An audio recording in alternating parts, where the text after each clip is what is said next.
Yan, ito yung mga pogi dito. Shoutout. Ito yung mga subscriber natin.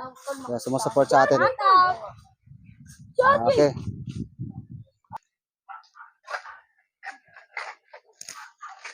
So, apat yan sila. Nasaan yung isa? Kumuha na tubig. Inumin. Ayun pala. Naghakot ng bato.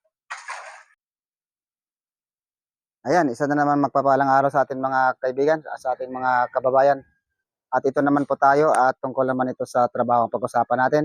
Hindi naman ito tungkol sa pangingisda. Tungkol naman to sa paggawa ng bahay. Sa gusto magpapagawa ng bahay, PM na lang at may katanungan kayo, sasagutin natin yan sa abot natin makakaya. So ngayon dito tayo sa bahay ni Boss John Sarcon. May bagong bili naman sa na bahay at area. Ito ang pinatayuan namin ng bakod o magiging bahay na rin. Ang tawag nito ay renovation unit.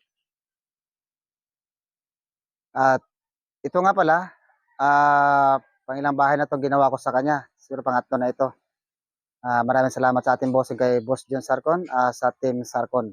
Sa gusto magpatayo ng damit o magpa-printing ng damit, PM nyo na lang si Boss John Sarcon Sportswear. At tungkol naman pala sa mga nagtatanong sa akin sa paggawa ng bahay ay gamit SRC panel. Antabayanan nyo ng mga kaibigan kasi malapit-lapit na yan. Masisimula na kami. Kung hindi man itong gagawin namin, sa ibang bahay ay may sisimulan kami.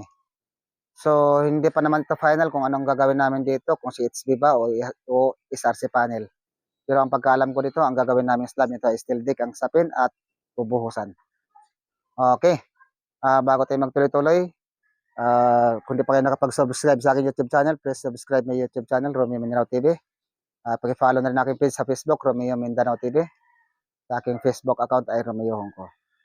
At sa Team Sarcon, maraming salamat. At sa aking kaibigan din si Pitts Balangkit sa kanyang Facebook account at sa kanyang YouTube channel ay Lagataw Vlog. Ayan. Huwag na natin pataganin ng mga kaibigan at start na tayo. At ito na nga tayo ng mga kabayan, nandito na tayo sa ginagawa ng bahay. So ito nga, nakita nyo naman tong unit na ito. Ayan. Yung purpose namin dito at nasasabi naman ni Bossing, nabanggit niya sa akin na ang plano nito ay gigibain. So hindi natin alam kung ano ang kasunod nito na gagawin.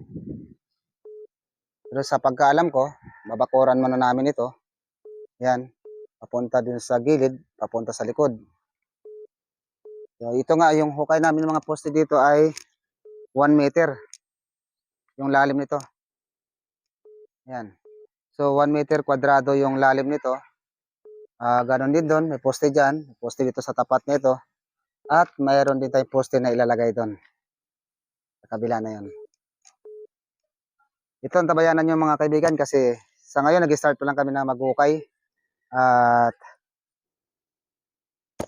ano pa, kailangan pa namin medyo malalim-lalim dito. Kasi medyo mababa pa itong mga hukayan. Sa mga nagtatanong sa akin tungkol sa paggawa ng bahay, sige mga kaibigan, sasagutin natin yan sa abot natin makakaya. Ito ang tabayanan nyo kung ito ba SRC panel ang gagamitin namin o hollow block na materials. Yung shoutout sa mga pogi. Ayan mga pogi. Di ba? Yan. Kasama na kayo dyan sa content. Ano, Facebook, YouTube? YouTube channel ko. Bibigyan ko kayo. Ito yung babakuran nga pala namin. Ito. Papunta yan doon sa likod. Mamaya makikita niyo yan dyan yung gagawin namin. Kung ano ginagawa doon sa likod. Thank you sa mga sumusupport natin to, mga bata.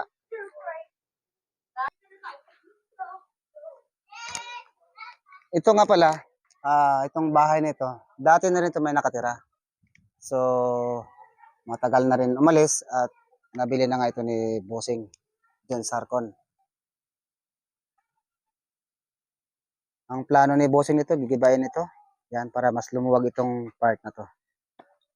Pinantay lang namin dito yung surveyor para magkaroon kami ng layout dyan. Mula doon sa likod hanggang dito sa gitna hanggang doon sa harapan. Ito nga pala dating tambak ka pala ito. So ang ginawa namin dito dahil maraming asang basura, pinatanggal ko yung lahat ng mga basura niya tulad yan, mga damo-damo. Para naman pag naghuhukay dito ng bakod ay hindi matatabunan yung mga basura. Kasi isa yung dahilan niyan na bumababa ang flooring pagka nabulok yung mga dahon ay bababa yung flooring nyo o yung lupa. Kaya kailangan puro lupa o puro bato. Ito yung part na likod. Kung pansin nyo talagang asin wasak-wasak na yung mga kisan nyo. Yan o, wasakin pa namin lahat yan. At ito nga yung mga kasama ko. Ayan. So apat yan sila. Nasaan yung isa? Kumuha ng tubig. Inumin. Ayun pala. Nagakot ng bato. Sa mga magtatanong nito kung bakit nalagyan namin ng lupa. Yung sapa. Kasi yung una, yung tubig niya nandito sa gilid dumadaan. Dito. Ang ginawa namin dyan, narangan muna namin at naggumawa lang muna doon ng daanan na ng tubig. Pero pagkatapos naman kasi niyan, itutulak din namin dito sa gilid yung lupa na yan. Ito yung sapa na kasi hindi talaga sa buhay. So magkaroon ito ng tubig pag tag-ulan. Tulad nga may tubig ngayon na dahil lang to sa mga galing sa mga bahay-bahay. Kaya nagkaroon siya ng ganyan. Kasi itong gilid ng recrap nito mga kabayan, gagawin namin dito ay maglalagay kami ng retaining wall doon sa baba. Huhukayin namin yan. Yung mga lupa na tinambak dyan, hahawiin na namin yan kasi pangharang lang namin yan doon sa tubig na yan para pag naglagay kami ng retaining wall ay hindi siya tatangay na tubig yung buhos namin. Ay kung mapapansin nyo pala dito yung recrap ay talagang wasak-wasak na. So gawin natin para makita nyo. Bababa tayo dyan. At ito nga may puno ng balete. At dito na nga tayo sa sapa at ito nga tinambakan. Kasi nakita nyo yan, yung ilalim na yan, basag-basag na. So malalim tong part na to. Ang mangyayari dito ngayon sa ginawa namin, ang itong tinambak namin na to, temporary lang naman yan, hahawiin din namin itong lupa na ito. Kasi magkaroon kami dito ng retaining wall, pupormahan namin yung hanggang sa baba, bubuhusan namin ngayon yan. Pagdating dito sa part ng taas, ito na ngayon yung papalitadahan. Pero bago namin ito palitadahan, lalagyan namin ito ng steel matting. So ang steel matting ay sasabay namin sa pakain doon sa buhos, doon sa retaining wall, patapos continue na yan paakit to sa taas bago sa palitadahan. Yan. Kaya nakita nyo itong mga bato-bato, pinahukay muna ni bossing yan dyan para makadaloy mo ng tubig doon. Kasi nga malakas din minsan ang agos dito, hindi kami pwede na walang harang dito sa area na to. Kasi kapag pinurmahan namin tong side na to ay tatangayin yung buhos namin, sayang lang.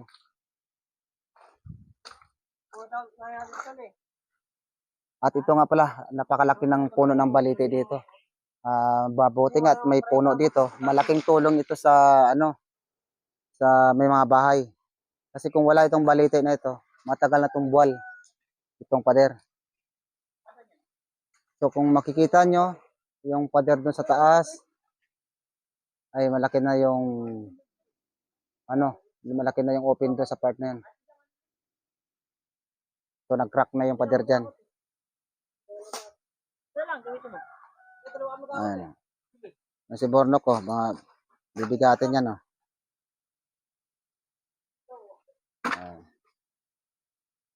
So siyempre naglagay kami dito ng hagdan para makababa kami. Ngayon, nandito rin naman tayo sa may sapa. Ipasyal ko na kayo dito sa aming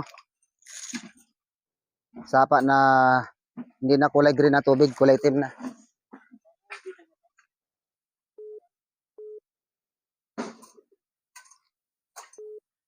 Yun nga pala, ang isang dahilan kung bakit na kailangan namin magkaroon dito ng retaining wall o buhos.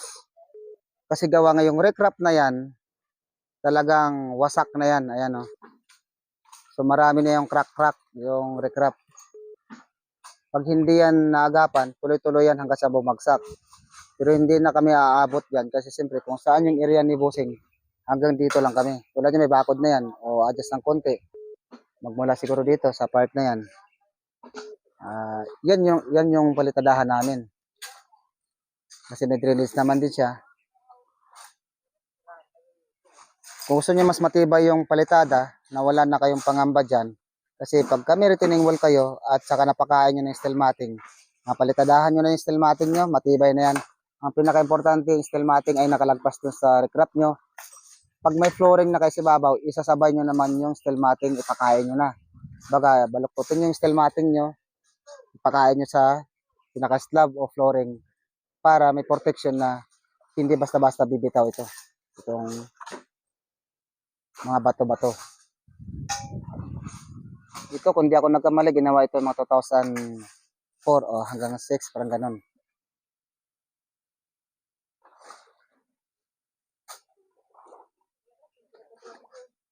Ito yung eksena sa likod.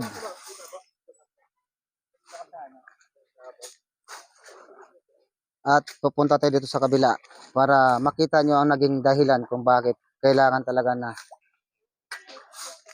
lalagyan ng lalagyan ng retaining wall o buhos. Kasi kung mapansin nyo yung mga recrap na yan, ito buo yan. So siyempre nagkaroon ng puno at nadadaan-daanan ng baha, lalong nawasak.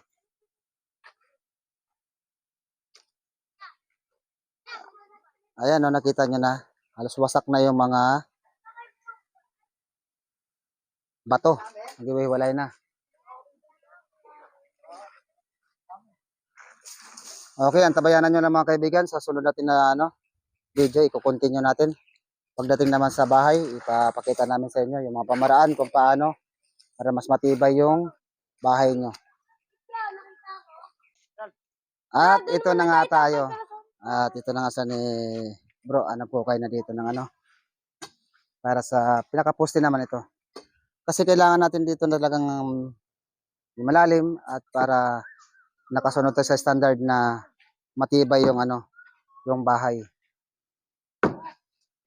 So yan, dating drainage yan. Extra drainage lang naman din yan. Kaya kailangan wasakin yan para pagdadaanan ng hollow blocks.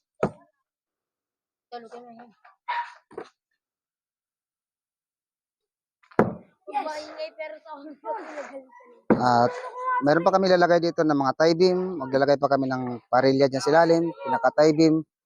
Poste para mas matibay. Antabayanan nyo yan mga kabayan. Para makikita nyo kung paano kami gumawa ng isang bahay. At kung paano namin ginagawa.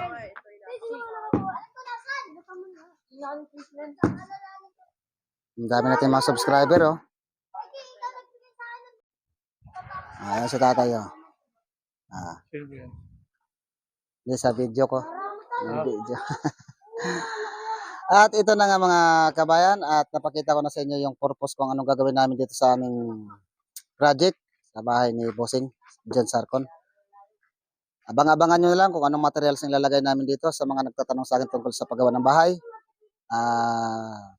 Antay-antayin nyo na lang kung ano ba ang materials ang gagamitin namin dito. Pag-usapan pa namin yan ni Bossing. Okay? Bago naman tayo matapos sa ating video, please subscribe my YouTube channel. Huwag na rin kalimutan mag-like at paki-share na rin.